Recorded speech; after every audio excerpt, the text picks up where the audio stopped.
It was just past dawn when Maddie Thompson stepped onto the broad marble steps of the Elmwood County Courthouse, her heart steady despite the chill in the autumn air.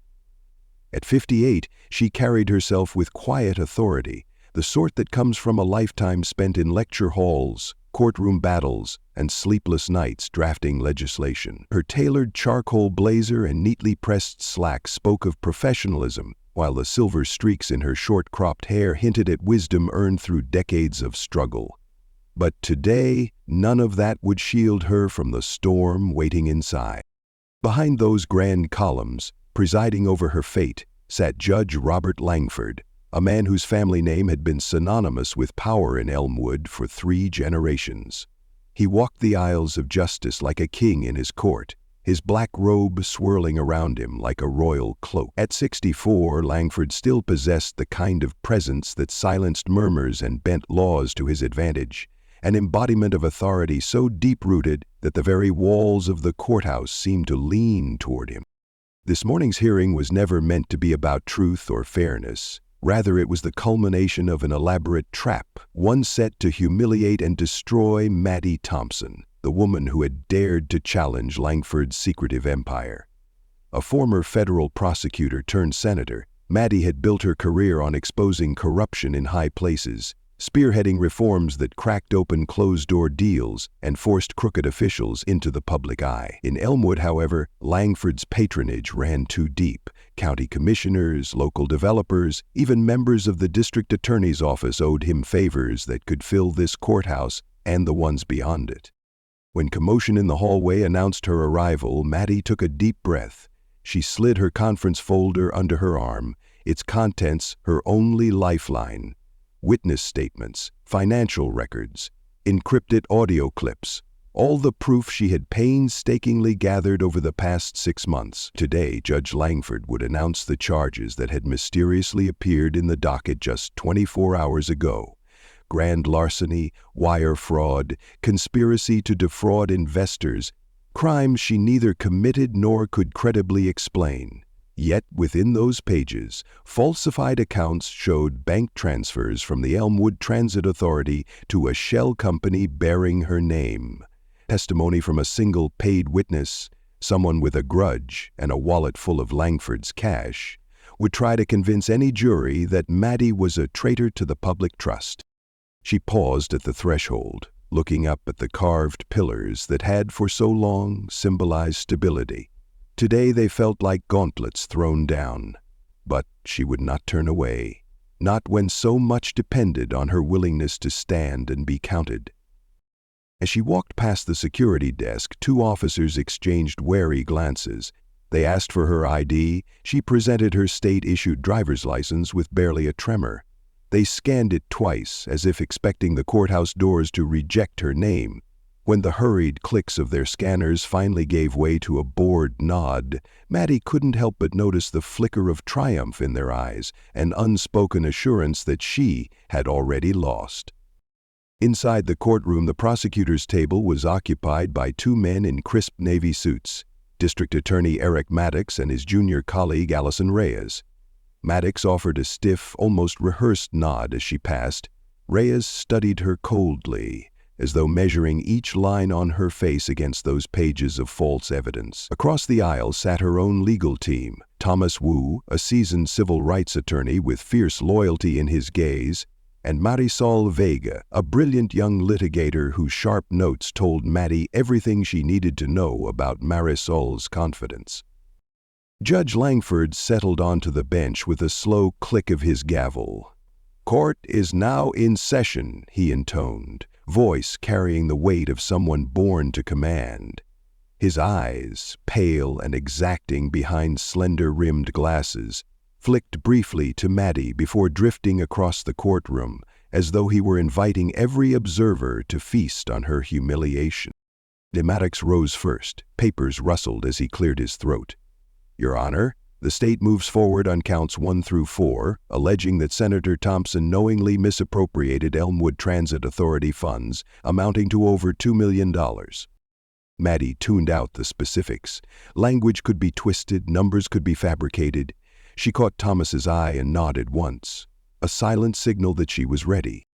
When the defense table was finally her turn, she rose deliberately, smoothing her jacket. Thomas began their opening, a calm, rational dismantling of the state's flimsy narrative. But Langford had already dismissed his first motion to quash the evidence. With a curt wave of his hand, the judge rendered every objection moot. "I will not hear further argument on that point," he said, his gavel punctuating the finality of his decision. Maddie settled back into her chair, breath steady. She had anticipated this. The pretense of impartiality, the veneer of procedure thinly masking a vendetta. Langford did not need to ask for her conviction. It had already been written. When the first witness, a disbarred private investigator named Carl Sully Sullivan, took the stand, Maddie recognized the script immediately. Sully's testimony was laced with outrage, his every word designed to paint her as a manipulative insider who pulled every string behind the scenes. She was untouchable, Sully declared, voice pitched for dramatic effect. Thought herself above the law. In his lapel, Maddie spotted a pin shaped like the county seal, and a subtle flash of recognition told her that pin had changed hands in a Langford back room before Sully took the stand. Marisol rose to cross-examine. "Mr. Sullivan, do you have any direct evidence, emails, memos, signed directives, linking Senator Thompson to those transfers?" she asked. Sully's confident grin faltered.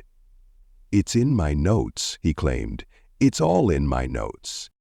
Langford cut her off with a wave. "Your argument is noted and denied," he said. For every desperate pivot Thomas and Marisol tried, every deft appeal to reason, Langford collapsed another window of defense. The jury, 12 men and women drawn from Elmwood social elite, most pensioners, 2 former city council members, a retired banker, sat impassively, their expressions unreadable behind the nagging fear that crossing the judge might cost them more than they had bargained for. Through it all, Maddie's voice remained silent, her composure unbroken. When Thomas murmured encouragement, she closed her eyes for a moment, centering herself. She reminded herself, this was never about a fair trial. It was about exposing the prison of power Langford had built around this town, walls of intimidation, networks of bribery, a justice system rigged to crush dissenters. When the prosecution rested, Langford did not even pause. "State will call its final witness," he announced. A hush fell. At that moment, Maddie allowed herself a bleak smile. Langford believed the last blow would fall now. Soon, he thought, she would be helpless, stripped of title, of voice, of freedom. Yet, as she sat up straight and met the judge's pale stare, Maddie felt a pulse of fierce clarity. If today was to be her crucible, she would endure it. For every lie they hurled, there were truths far more powerful, truths she had spent her life wielding. And no matter how deeply Langford's corruption was buried, it would come to light. His gavel fell again. "Proceed," he said. And in that moment, as the bailiff called the next witness, Maddie Thompson became more than a defendant. She became the spark that would set Elmwood's dark legacy ablaze. The moment Carl Sully Sullivan took the stand, the tension in that Elmwood courtroom magnified tenfold. Sully, a wiry man in his late 40s, wore a suit 2 sizes too big, clearly a cast-off from some charitable wardrobe department. His tie, patterned with tiny courthouse scales, slanted wildly off-center, as though he'd yanked it on in a hurry. He settled gingerly on the witness chair, clearing his throat with exaggerated force. It was Sully who had discovered the paper trail, or so the prosecution claimed. $2 million siphoned from the Elmwood Transit Authority straight into a shell corporation named Thompson & Sons, a shell, conveniently, that coincidentally shared Maddie Thompson's last name. District Attorney Eric Maddox began with a flourish. "Mr. Sullivan, please tell the court how you first uncovered Senator Thompson's involvement in this scheme." Sully leaned forward, voice low, conspiratorial. "Your Honor, I was hired by an anonymous client to audit the Transit Authority's financials. I pried into internal ledgers, all red flags, mismatched entries, And then I found the transfers." He paused, let the implications sink in. He was the hero who cracked a mystery they all pretended didn't exist. But Maddie, seated quietly at the defense table, recognized the choreography instantly.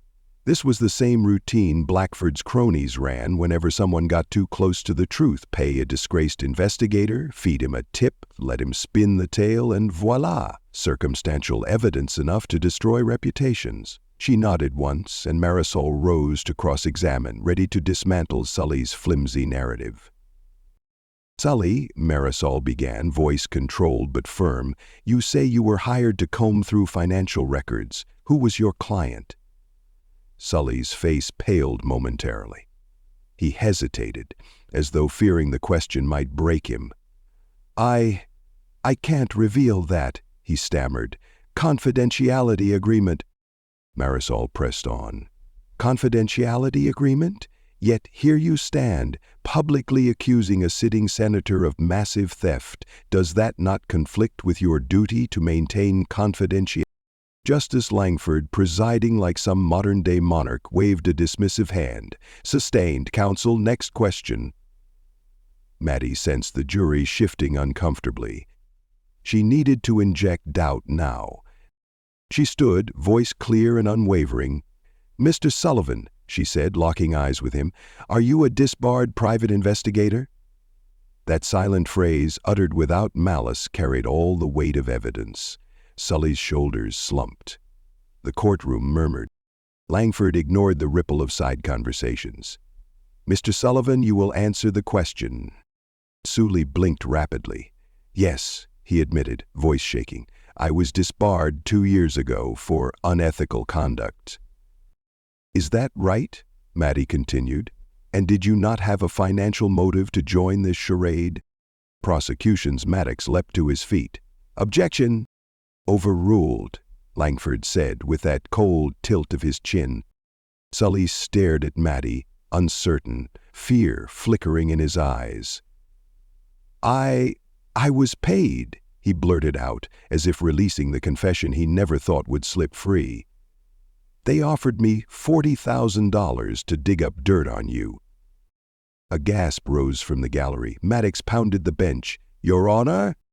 But Langford merely lifted a lazy eyebrow. "Then we'll need to see that contract, Mr. Sullivan." Maddie's heart thrummed, but her voice was gentle. "If I may, Your Honor." "Sustained. Counsel will proceed accordingly." Even as Langford spoke, the damage was done. From the defense table, Thomas Wu, Maddie's veteran civil rights attorney, shot Maddox a withering look. Maddox's smug veneer cracked for the first time that morning.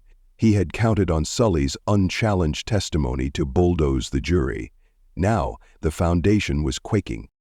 Over the next hour, Marisol carefully poked holes in Sully's story. The lack of verifiable receipts, inconsistent dates on his reports, his admissions of alcoholism and gambling debt. Each strike chipped away at his credibility. The courtroom buzzed. Langford's jurors exchanged uneasy glances. Even the elderly gentleman from the Rotary Club, one of Langford's most loyal picks, frowned as Sully admitted he had never even met Senator Thompson until payment was offered. When Sully finally slunk down from the stand, shoulders bowed, Maddie allowed herself a small nod of gratitude to Marisol. But she knew the fight was far from over. Next came the Transit Authority's former comptroller, Elaine Monroe. A timid woman in her late 50s, Elaine had worked behind the scenes for decades. Under pretense of immunity, she testified to seeing entries, but, like Sully, could not produce hard documents. She too had been coaxed by Langford's network. A severance package dangled before her, legal fees covered if she cooperated. When Thomas Wu cross-examined her, he revealed her bank statements showed no such payment, that she still carried home a modest monthly pension, and that her severance papers were a sham. Across from them, D.A. Maddox's face reddened with frustration. Each protest, each desperate appeal for decorum underscored his desperation. He called 2 more witnesses, an IT specialist who claimed to have recovered deleted emails implicating Maddie, and a disillusioned staffer who alleged he'd overheard phone calls. Both collapsed under scrutiny from Marisol and Thomas, who pointed out broken chain of custody protocols, lack of metadata, and obvious timestamp forgery. Judge Langford stifled yawns at every defense objection, until Marisol presented her final piece of evidence. A secured email from the Transit Authority's internal server logs. The key entry, time-stamped months before Sully's supposed discovery, showed automated funds transfers running in reverse. Money returned from the shell account back to the authority. That refund, the email read, occurred under the direction of S. Your Honor, Marisol said, voice resonant, this entry exonerates Senator Thompson. The funds were never routed for personal gain. The shell account was used for an internal trial of our new financial controls. The mistaken transfer was corrected by the Senator's office, and here is the server log to prove it. Langford's jaw tightened. The jury leaned forward, riveted. Maddox rose but couldn't find a coherent objection. Instead, he sputtered about irrelevant technicalities. Langford cut him off swiftly. This time, granting Marisol's request to admit the logs. Maddie exhaled slowly. Standing, she addressed the court herself for the first time, scarcely above a whisper. Your Honor, this is why we fight. For the facts, not for spectacle. I did not steal from the people of Elmwood. Her gaze swept the jury, her voice rising with calm conviction. It was a test of system controls. My team's proposal to ensure no one in power could touch public funds without accountability. We caught an error, we corrected it, and now this courtroom tries to punish me for it. That is not justice, that is vengeance. Langford's pale eyes flicked downward, as if avoiding the truth laid bare before him. The gallery murmured. Reporters hurried to update their live feeds. For the first time, the veneer of Langford's absolute power cracked. The trial that had been rigged began to look like something else, a desperate bid to conceal far deeper corruption. By the time recess was called, the atmosphere had transformed. The jury stared at each other, uncertainty painting their faces. On the defense table, Thomas and Marisol exchanged determined glances. Maddie returned to her seat, her shoulders squared. She had just survived the opening volley, the carefully orchestrated onslaught designed to bury her. Outside the courtroom, the midday sun cast sharp shadows across the courthouse plaza. Reporters clamored, shouting questions. When Maddie emerged, Fox Elmwood demanded a statement.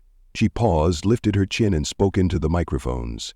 Today, the truth began to surface.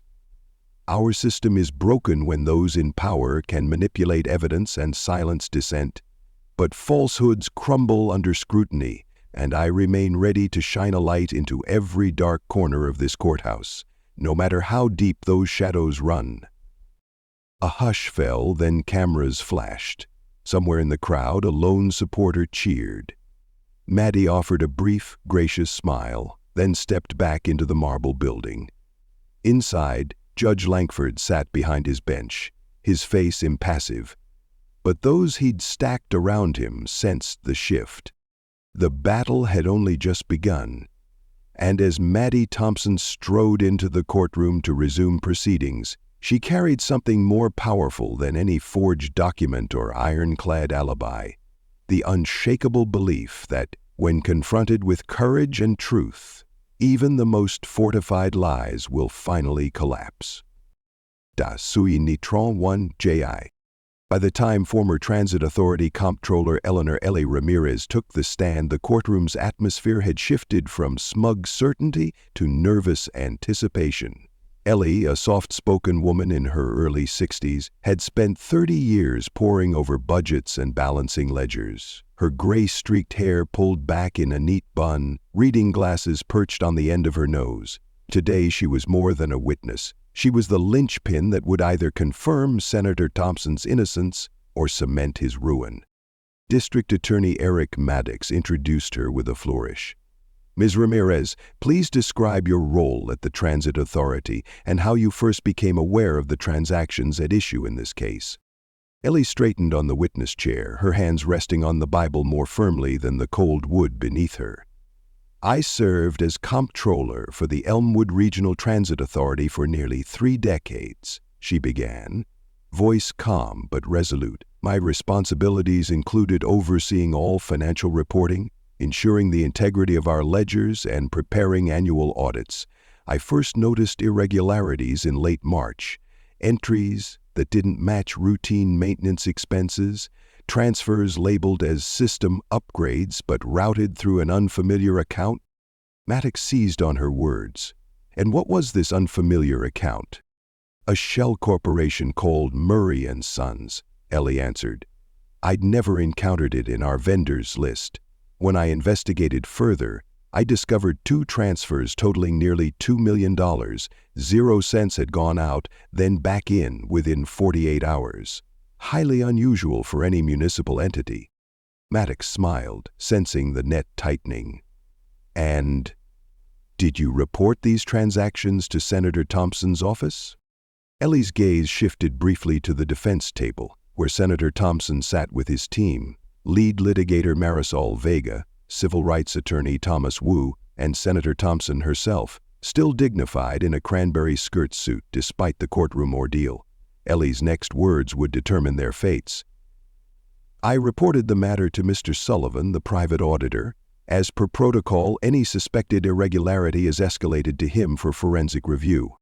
A flicker of triumph passed across Maddox's face. So you confirm that Senator Thompson was immediately notified of these transfers? Ellie paused, choosing her words carefully. I confirmed that our internal compliance counsel, Mr. Sullivan, was informed.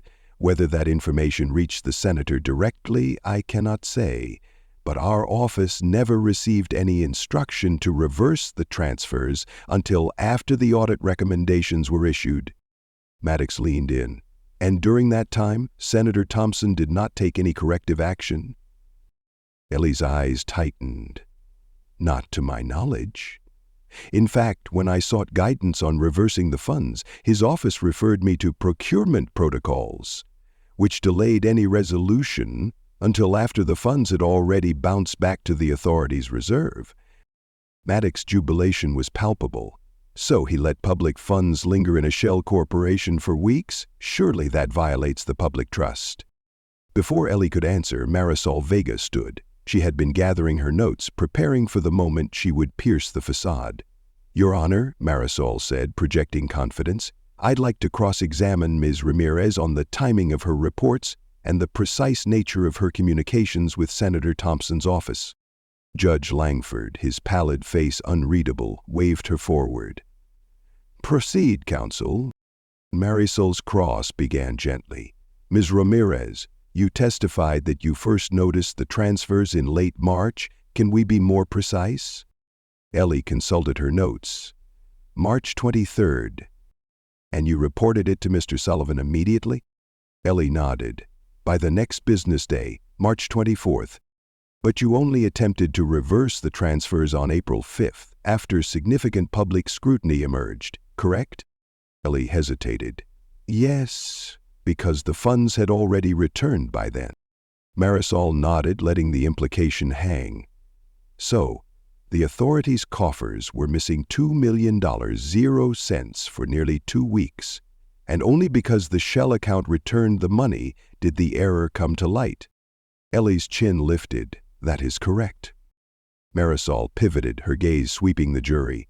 And during those 2 weeks, there were no press releases, no public acknowledgments, no requests for emergency audits, nothing?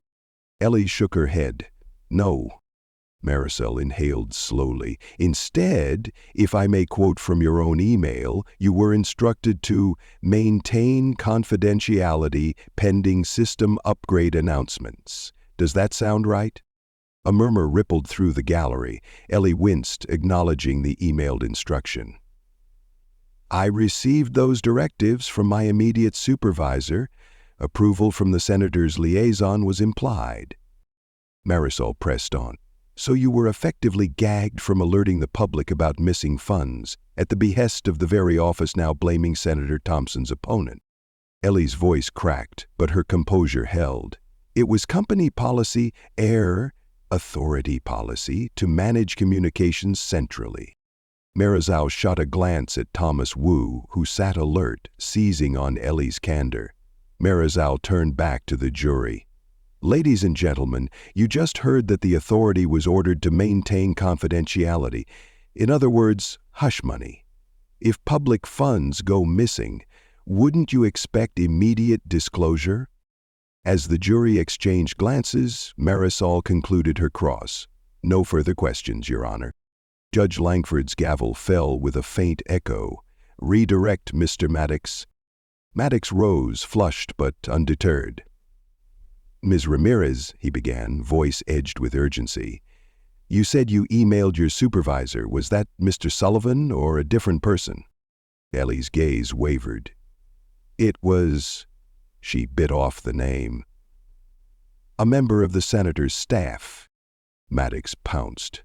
And that member of staff was Emily Carter, the senator's communications director? Ellie nodded, eyes downcast. Yes. Did Ms. Carter instruct you to refrain from alerting any media? Ellie's head drooped. She said that any leaks about a funding glitch would cause panic and endanger ongoing projects. Maddox's tone was triumphant. So the senator's office prioritized optics over transparency? Despite $2 million, 0 cents of taxpayer dollars being unaccounted for? Ellie's voice was barely audible. Yes. Maddox sat down, having forced Ellie's confession. The jury sat in stunned silence. The prosecution table buzzed. Maddox jotted notes for closing arguments. At the defense table, Senator Thompson's jaw clenched, but her gaze remained fixed on Ellie, who looked battered but truthful. Judge Langford called the next witness, an IT specialist named Jeremy Knox, summoned to authenticate the server logs that Marisol had introduced. Knox, a burly man with a bushy mustache and a lanyard reading City IT Debt, wore sweat-stained polos more than a suit. His technical explanations, hash values, metadata, chain of custody protocols, began to untangle the prosecution's forgeries. Under Marisol's questioning, Knox confirmed that the reversed transactions had time-stamped audit trails showing Senator Thompson's office as requester. His admission that logs had been tampered with before turning over to Mr. Sullivan, evidence of deletion and re-uplit, sent shockwaves through the courtroom. The day dragged on, with witness after witness, each one summoned by the defense to expose the intricate smoke and mirror show orchestrated by Judge Langford's allies. A pair of mid-level aides confessed to doctoring release notes. A regional auditor testified that no credible audit had ever approved such large, unexplained transfers. And an outside forensic accountant delivered damning testimony on the improbability of $2 million vanishing and reappearing without any real work performed. By late afternoon, D.A. Maddox's confident veneer had all but shattered. He threw every objection he could muster, but couldn't stop the tide. What began as a slick prosecution had unraveled into a spectacle of deceit. Marisol's final blow came when she read excerpts from an internal memo, leaked, unsigned, ordering complete suppression of any media mention until post-election stabilization. At that moment, Senator Thompson's tall frame straightened. For the first time, she rose from her seat, voice ringing out, "Your Honor, before we proceed, I'd like to submit this memo into evidence and call for an immediate reevaluation of all testimony based on these suppression orders." Langford's face contorted with anger. His iron grip on the trial was slipping. He banged his gavel, momentarily silencing even his own chambers. But the jury already knew they'd been lied to. As the courtroom buzzed, Maddie nodded once to Marisol and Thomas. "This is our moment," her eyes said. "The truth can't be buried forever." When recess was finally called, the jurors filed out in hushed clusters, their expressions troubled and contemplative. Reporters crowded the hallways, scribbling frantically. Even Judge Langford retreated behind his bench, leafing through pages of motions. On the courthouse steps, as the noon light waned into a gray afternoon, Maddie stepped outside with her team, Cameras flashed. She faced them, composed yet fierce. "We've witnessed today more than legal theatrics," she said, voice carrying over the crowd. "We've seen how power and privilege can corrupt the very institutions meant to protect the public. But every lie, no matter how carefully crafted, can unravel under scrutiny, and today, justice took a step toward the light." Her words echoed against the stone façade, an unspoken promise that no matter how deep the conspiracy, they would continue to shine a light until every last shadow was banished. And as the cameras rolled, one thing was clear: Elmwood would never see its courthouse and its sense of justice the same way again. The next morning, the prosecution's momentum, once sharp and formidable, lay in tatters. Courtroom 4B smelled of stale coffee and anxiety. Reporters jostled for position, while the jurors filed back in, faces drawn and thoughtful. 2 seats over, Senator Ramirez's legal team exchanged knowing glances. They'd spent the last 48 hours methodically dismantling every pillar of the fabricated case. Now, with the defense's star witnesses rested and the government's star witness still to come, the trial's final act was about to begin. At precisely 9:05 a.m., the door swung open and Judge Carlton Blackwell entered. His customary swagger was gone. Now his shoulders were hunched, eyes circled dark, as if the very weight of the courthouse were pressing down on him. He took his seat behind the bench, glancing first at the empty prosecution table, then settling his gaze on the defense's confident trio. Without acknowledgement, he rapped his gavel. "Today," he announced, voice unsteady, "we resume the state vis Ramirez. Prosecution, you may call your next witness." Assistant District Attorney Marlene Briggs, once brimming with self-assurance, rose reluctantly. She carried a thick file, her final lifeline. She cleared her throat, scanned the room, then approached the witness stand. "Monsieur Harvey Andrews," Briggs began, flipping to a marked page, "you served as Chief Financial Officer at Elmwood Regional Transit Authority during the period in question, correct?" Andrews, a gaunt man in his late 40s with salt and pepper hair and a rumpled suit, nodded slowly. "Yes, ma'am."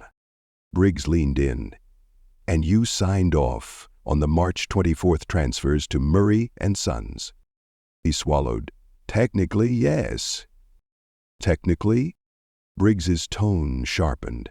"Mr. Andrews, you testified yesterday that you did not personally authorize the transfers, that you merely rubber-stamped them based on Ms. Ramirez's recommendation. Is that correct?" Andrews's gaze flickered to Senator Ramirez, seated calmly just steps away. "I trusted her judgment. Even if no legitimate contract existed with Murray and Sons," Briggs pressed, "even though no services were ever rendered?" He shook his head. "I wasn't aware." Briggs fixed him with a stare. "And you never questioned why $2 million of taxpayer funds would be shuffled through an unknown shell company only to return 2 days later?" Andrews swallowed again.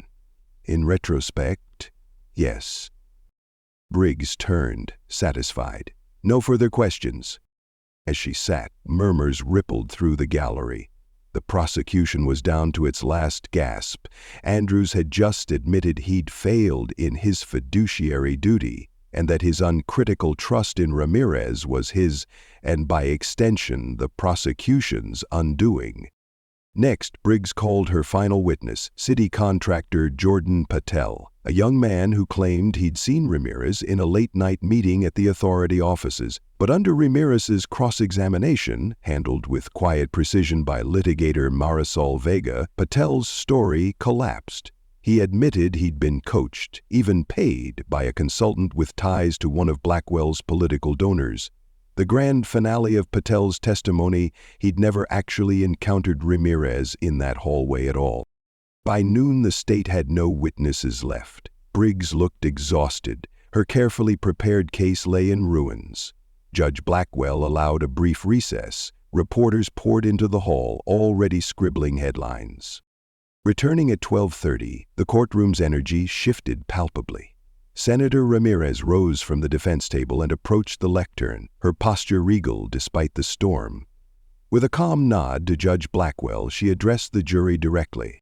"Ladies and gentlemen," she began, voice resonant, "you've sat through days of spectacle, fabricated memos, coerced testimonies, phony audit trails, but now you've heard from the true stewards of the authority's finances. Ms. Ramirez herself, whose lifelong career in public service you've seen validated by her impeccable record, and Mr. Andrews, whose own dereliction of duty nearly cost our transit system millions." She paused, letting her words settle. Cameras whirred. Jurors leaned forward. "I stand before you not to claim perfection. None of us possess it. I stand before you to uphold the very integrity that Judge Blackwell and his enablers sought to destroy," she continued, eyes locking with the jury's foreperson. "Public funds are not toys. They are the lifeblood of our communities. They belong to every commuter who rides our buses, every family that depends on timely service. It is our solemn responsibility to protect them." She recounted in succinct clarity the timeline. The mysterious shell corporation, the rushed rubrics, the hush orders relayed from the office, orders repeated straight from the senator's liaison, Ms. Carter, who'd testified under immunity that she'd merely followed the same flawed communication protocols everyone on the prosecution side had invoked. "Apparently," Ramirez quipped with a sharp tilt of her head, "those protocols mandated we maintain discretion until after the election, because the truth, apparently, is inconvenient when the public is watching." Laughter, or something like it, rippled through the back rows. Even Judge Blackwell's hard eyes flickered. Ramirez concluded, "I ask you to do more than render a verdict for one woman. I ask you to restore faith in our system, to tell every taxpayer that in Elmwood justice means more than who wears a suit or who inherited a bench. Justice means truth, and that truth compels you to find me not guilty." Silence followed before the door at the back clanged open. Ada Briggs rose for final rebuttal, but her voice faltered under Ramirez's gravity. She resorted to procedural parroting, unable to refute Ramirez's lived expertise. After Briggs sat down, Judge Blackwell prepared to charge the jury, but his gavel trembled in his grasp. He cleared his throat.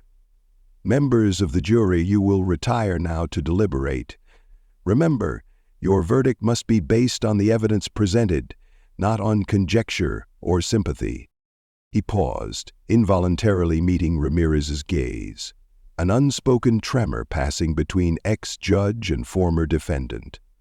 Ramirez merely inclined her head. As the jurors filed out, the courtroom buzzed. Reporters crowded around the defense table. Senator Ramirez allowed a small, triumphant smile to grace her lips. Outside, the noon sun felt warmer, gilding the courthouse steps. Marisol Vega slipped an arm around Ramirez's shoulder. "You lit the fuse," she whispered. "Now, let's watch the whole house burn down." Ramirez chuckled softly. "Let's hope the ashes reveal a foundation worth rebuilding." And as the doors closed behind the jury, one thing was certain: Elmwood's legacy and its justice would never be the same again. 2 days after the courtroom showdown, the tension in Elmwood had thickened like a storm front, promising downpour. Mayor Celia Monroe paced behind closed doors in her makeshift command center at City Hall, her phone buzzing incessantly. Every local news outlet was on the warpath. Headlines screamed of high-stakes corruption, of a senator on trial, of a judge whose career was already in freefall. Citizens crowded outside the courthouse steps, divided between jubilant supporters and furious critics demanding accountability. But amid all the chaos, one quiet moment would change everything. At precisely 8:15 a.m., the doors to Judge Carlton Blackwell's chambers creaked open. He sat at his massive walnut desk, its surface littered with unopened envelopes, ethics complaints, newspaper clippings, a thick file labeled State Investigation. His normally immaculate robe lay crumpled over the chair behind him. The man who had once towered over judges and scribes now scrawled furious notes on a yellow legal pad, the ink smudging beneath his... A knock came at the door. Blackwell didn't look up. "Enter," he snapped. Deputy Clerk Marisa Blake stepped inside, her expression cautious. "Your Honor," she began, voice low. "There's a federal subpoena, Department of Justice. They've requested your files, financial records dating back 10 years, communications with all staff, even your travel receipts." Blackwell's hand tightened on his pen. "Is this standard?" he asked, though he knew the answer. Marisa shifted. "And that's not all. There's an internal ethics investigation. They've formed a special panel with state and federal representatives." Blackwell exhaled, eyes closing briefly. "Very well," he muttered. "Provide them everything." She hesitated, then added, "Senator Ramirez is calling for your immediate suspension." He laughed, but it cracked like a brittle branch. "She'll settle for nothing less than my entire career." "Sir, there's more," Marisa said softly. "The jury has returned. Judge Blackwell, you're indicted on charges of obstruction of justice, witness tampering, and conspiracy to defraud Elmwood taxpayers." His pen clattered to the floor. "Indicted," he whispered. Marissa's eyes softened. "I'm sorry, Your Honor." For the first time in decades, Judge Blackwell looked small. Meanwhile, across town, in a sunlit condo overlooking the river, Senator Jacqueline Ramirez reviewed her own surge of momentum. The morning paper lay open on her kitchen island. Blackwell indicted. River City shakes to its core. She sipped green tea, eyes reflecting a mix of vindication and sorrow. How many lives had been ruined by his courtroom? How many families had paid the price for his arrogance? Her phone buzzed with a news alert. Breaking. FBI raiding former Judge Blackwell's Marble Hill property. She closed her eyes. "It's not about revenge," she murmured. "It's about justice." A soft knock. Her chief of staff, Luis Chen, entered with a stack of briefing books. "Madam Senator, federal agents need you in D.C. They're convening an oversight hearing next week." Ramirez nodded, steeling herself. "Tell them I'll be there." Back at City Hall, Mayor Monroe gathered her crisis team in the council chambers. Names like Transparency Task Force and Ethics Reform were scrawled across flipchart paper. She looked at each council member in turn. "Blackwell's indictment is a watershed moment. We can't just react. We must rebuild." Council member Ahmed Patel spoke up. "We need immediate reforms, open records, civilian oversight, mandatory disclosures for all elected and appointed officials." Monroe nodded. "Agreed. Let's draft ordinances today." That afternoon, under the marble portico of the Elmwood courthouse, a flood of onlookers pressed against the iron fence, clutching placards. Some read "Justice for Elmwood," others "Protect Our Heroes." Reporters jockeyed for position, cameras rolling. Amid the throng, a group of grandmotherly volunteers handed out bottled water, their placards reading, "We demand truth." At 2:00 p.m., a sleek black SUV glided to a stop. Out stepped Senator Ramirez, her poised confidence now cloaked in solemn determination. She raised a hand to the crowd. Silence fell like a drawn curtain. "Today," she began, voice carrying over the square, "we stand at a crossroads. We watched a man once entrusted with administering justice twisted into a weapon. But we also watched one person, one determined woman, refuse to back down in the face of unimaginable odds. That woman is you, Dr. Meredith Clark." Loud applause broke out. Meredith Clark, Ramirez's lead counsel, stepped forward, a dark-haired lawyer in her 40s whose incisive strategy had unraveled Blackwell's alliances. She offered a brief, gracious nod, eyes shining with quiet pride. Ramirez continued, "But the work is not over. Blackwell's downfall exposed a network, politicians, judges, bureaucrats, who believed they were above scrutiny. It is our duty now to ensure such corruption can never take root again." She announced a sweeping reform package: an independent judiciary oversight board, public asset registries for all public servants, and a permanent task force for complaint investigation. As the crowd erupted in cheers, Mayor Monroe stepped forward and signed the first of Ramirez's proposed ordinances right there on the courthouse steps. Symbolism etched into paper. Cameras clicked, phones recorded. Elmwood had turned a corner. That evening, in her modest law office, Meredith Clark stared out her window at the glow of Elmwood skyline. On her desk lay the final trial transcripts. Every motion, every testimony. The faces of jurors, once impassive, now carried subtle relief when they'd learned of Blackwell's deceit. Her phone buzzed. A message from Jonathan Hale, Meredith's old mentor and co-counsel. "We did it, proud of you." She typed back, "We all did it." 2 weeks later, in a packed federal courtroom in Washington, D.C., Judge Blackwell, pale, broken, escorted by U.S. Marshals, stood before a panel of 3 judges. The live stream filled every desktop and phone screen across Elmwood. When Blackwell refused to enter a plea, one of the judges read the charges aloud: obstruction, tampering, conspiracy. Blackwell's silence spoke volumes. He had fought the system for so long, he'd never imagined it could fight back. Months passed. The Independent Judiciary Oversight Board held its first public session. Films of Blackwell's misconduct looped on large screens, clear evidence that yes, even the best-dressed robes can conceal rotten mandates. Testimonials poured in. A former clerk describing secret instructions to bury complaints, a bailiff recalling Blackwell's threats to witnesses. Senator Ramirez sat in the front row, flanked by Mayor Monroe and Meredith Clark. As each whistleblower spoke, she placed a reassuring hand on the speaker's shoulder. In that moment, Elmwood's leadership represented a new paradigm. Those who once hid in shadows now shone under scrutiny. Early one frosty morning, as daylight glimmered through the courthouse windows, Meredith returned to her chambers, this time unshackled by case files. She sipped chai latte and remembered Dr. Clark's words to a nervous intern on trial day: "Courage is contagious." Elmwood had caught that contagion. A corrupt network had fallen. A city had awakened.